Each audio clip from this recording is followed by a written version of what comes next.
Have you ever found yourself sitting in the quiet moments of the night, staring at a screen or a bank balance, wondering why the path feels so much steeper for you than it does for everyone else?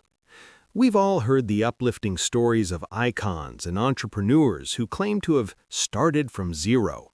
It's a phrase designed to inspire, to suggest that the playing field is level and that with enough grit and late nights, anyone can reach the summit.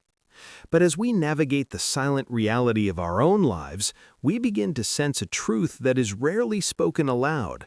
Not all zeros are created equal. For some, zero is a clean slate. It is a starting line drawn on a paved track with a supportive family, a safety net of inheritance, or an elite education acting as a tailwind. For others, zero is not a starting line at all. It is a deep, dark hole they're still trying to climb out of just to reach the surface where others are already standing. Recognizing this isn't about making excuses or harboring bitterness. It is about a profound act of self-compassion. It is about reclaiming the justice in your own heart so that you can finally stop using someone else's ruler to measure the value of your soul. When we look behind the curtain of the starting line, we see a complex web of invisible advantages. There is a persistent reality in our world where the environment we are born into acts as a silent architect for our future. It isn't just about the money in a parent's bank account, it's about access. Someone starting from a privileged zero has access to networks, to mentors, and to a specialized type of knowledge that isn't taught in textbooks. They have the freedom to fail. If their first business venture collapses, or if they take a year off to find themselves, there is a soft cushion waiting to catch them. This safety net allows them to take the kind of calculated risks that lead to massive wealth because they know that a mistake won't result in homelessness or hunger. But for the person starting from a heavy zero, the stakes are entirely different. For many, starting from zero actually means starting with a backpack full of stones. These stones are the debts of a previous generation, the responsibility of caring for aging parents, or the lack of a basic financial education. When your starting point is defined by scarcity, your brain operates in a different mode. There is a biological toll to growing up with financial instability. It forces the mind to focus on immediate survival rather than long-term flourishing. It is incredibly difficult to plan for a retirement 30 years away when you are worried about the rent due in 30 days. This bandwidth poverty means that much of your mental energy is spent simply on staying afloat, leaving very little left for the creative thinking or strategic investing that builds true wealth. Even the way we view risk is dictated by our starting point. If you grew up seeing wealth as a normal, attainable thing, your relationship with money is one of confidence. You see a market dip as an opportunity to buy.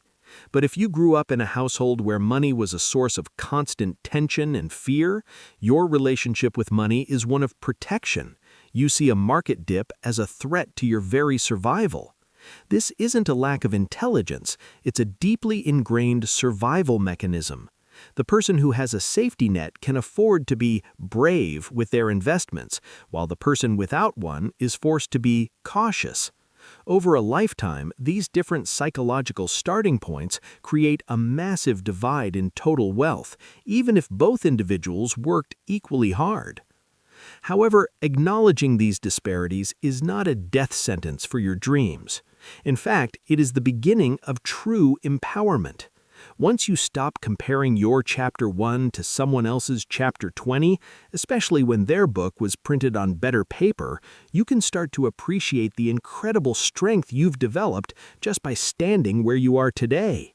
There is a unique kind of grit that only grows in the soil of hardship. Those who have to fight for every inch of progress develop a level of resilience and resourcefulness that those with an easy start will never truly understand. This is your earned advantage. It is a specialized skill set of survival, adaptation, and persistence that will serve you in ways that money never could. The secret to narrowing this gap isn't found in a grand overnight transformation, but in the quiet power of consistency. We often underestimate what a small, disciplined action can do over time. Even if you can only afford to save 5% of your income, a tiny amount that many would scoff at, you are doing something much more significant than just moving numbers. You are rewiring your brain. You are proving to yourself that you have agency over your future. You are building the muscle of delayed gratification in a world that wants you to spend everything today. Over the years, this small habit becomes a shield. It protects you from the volatility of life and slowly, almost invisibly, fills in the hole you started in. We must also redefine what success looks like on a path that isn't level. If you started in a hole 10 feet deep and you've climbed up to the 5-foot mark, you have actually moved further than the person who started at 0 and reached the 2-foot mark. In the eyes of the world, they are ahead of you, but in the eyes of truth, you have demonstrated more character, more strength, and more growth. Your progress is not a reflection of your worth, and their lead is not a reflection of their superiority. True wealth is the ability to look at your own journey and feel a sense of peace, knowing that you did the best you could with the cards you were dealt. As you move forward, I invite you to start from a place where your heart feels comfortable. Don't force yourself into a lifestyle of extreme deprivation that makes you resent your own life. Instead, find a balance. Save an amount that lets you sleep well at night, knowing you have a small buffer. Earn your living in a way that makes you feel worthy and respected, even if the climb is slower than you'd like. When your financial decisions are driven by deep self-understanding rather than social comparison, every dollar saved becomes an act of self-love. The "not all zeros are created equal" philosophy is about removing the shame from the struggle. It is about looking at the person next to you, and the person ahead of you, and the person behind you, and realizing that we are all running different races on different terrains. Some are running on a treadmill in an air-conditioned gym, while others are running uphill in the rain. Once you accept this, the bitterness fades, and you can focus on the only thing that truly matters, the next step in front of you. So embrace your zero. Embrace the scratches, the deaths, the late starts, and the steep climbs. These are the things that make your eventual success meaningful.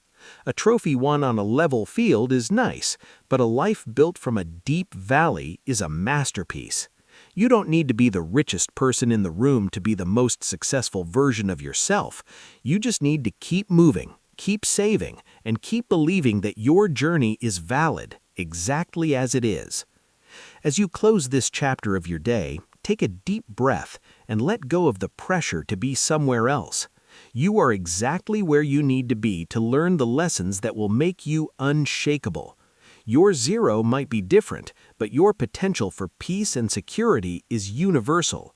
Start where you are, use what you have, and do what you can. The finish line for your soul is waiting, and it doesn't care about the head start anyone else had. It only cares that you kept going. If what we shared today gave you a moment to pause and reflect, or perhaps inspired us all to look at our own zero with a bit more kindness, we'd love to hear from you. Please leave a comment and share your thoughts. We promise to read every single one of them. If we found value in our journey today, please give this video a like, subscribe, and share it with a friend who might need to hear this. Thank you so much for listening to us. We are Sheep Investor. We'll see you in the next one.